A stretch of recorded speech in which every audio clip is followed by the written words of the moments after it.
be. Dance.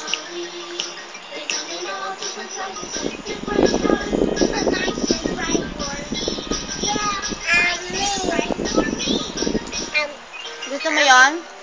Abot ni remote kay mama, lilipat natin.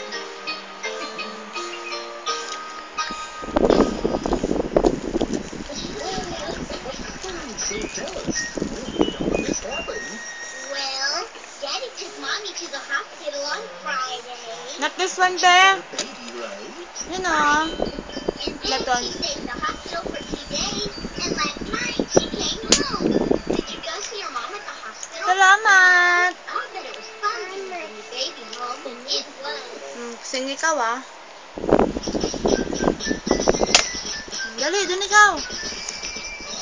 Ay, sorry. Oh my gosh.